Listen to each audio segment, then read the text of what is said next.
How much is AIPAC paying you? That being said, How much is AIPAC paying you? You race traitor? Outside agitators aren't allowed. You're working for a foreign entity. You. So that happened just yesterday. That's an anti-Israeli protester unleashing a racially charged attack against Congressman Byron Donalds. The Florida Republican's with us now, sir. Good morning to you. That was on the campus of George Washington University, not far from the White House.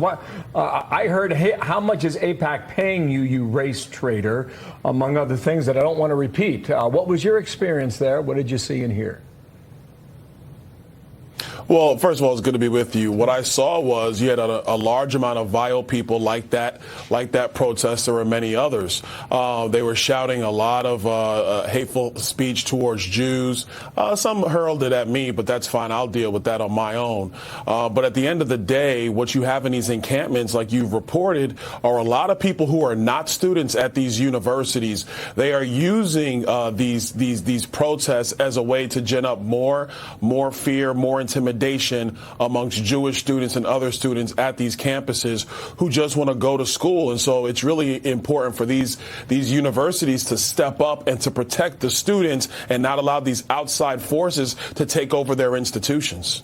President Biden had ignored the issue, hoping that it would go away until yesterday when, for some reason, possibly because he was watching morning television on another network, he decided to give a statement. Here's part of that from yesterday.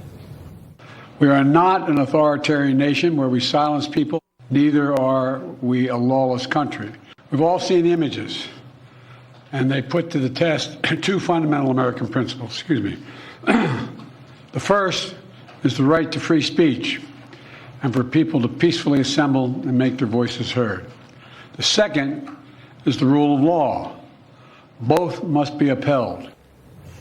What was your reaction to the president's statement yesterday? My reaction is the president is weak. The president is soft. His speech was mealy-mouthed because he doesn't want to offend these protesters, because he doesn't want to lose votes in Michigan and Minnesota. Let's call it exactly what it is.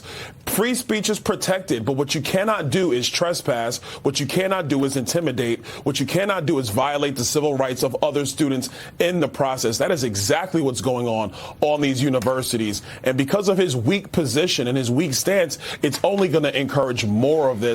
And it puts law enforcement and university officials on the line from trying to maintain order so all students can actually get the academic rigor that they went to these schools for, or they're going to devolve into more chaos. Well, a couple things. The statement was awful. Yeah, sorry about the interruption there. House hearing next Wednesday. We'll see how that goes. James Comer said he's going to hold that. I encourage our viewers to check out the Wall Street Journal. They draw an interesting comparison looking back at 1968 and what happened in Chicago during that convention, and we're going to see a little bit of that coming up this summer.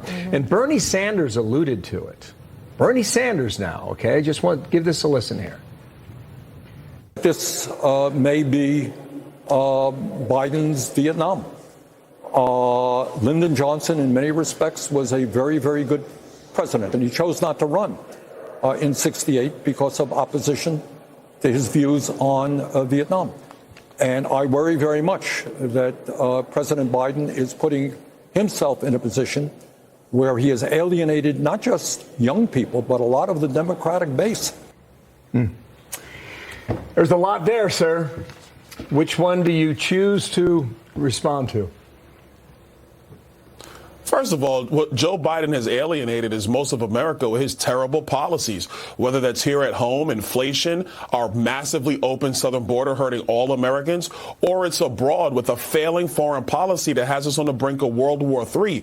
Bernie Sanders can choose whatever he wants. We know Bernie's wrong because his policies are an absolute joke anyway, but Joe Biden has failed America. If the base of the Democrat Party does not want to live in the real world with the rest of us, so be it. But don't drag Americans down that road of these crazy policies, which has now been proven not to work for the people of our country.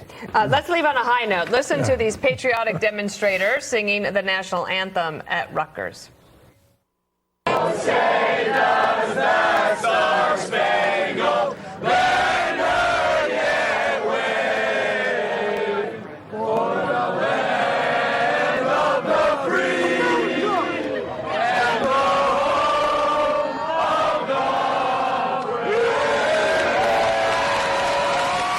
free. Give me the final word there, sir.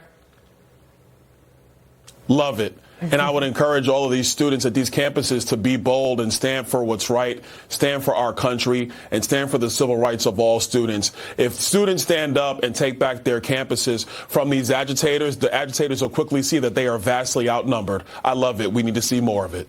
Thank you, sir. All right. Take care. Have a great Donald's day. there in Florida with us. Yeah.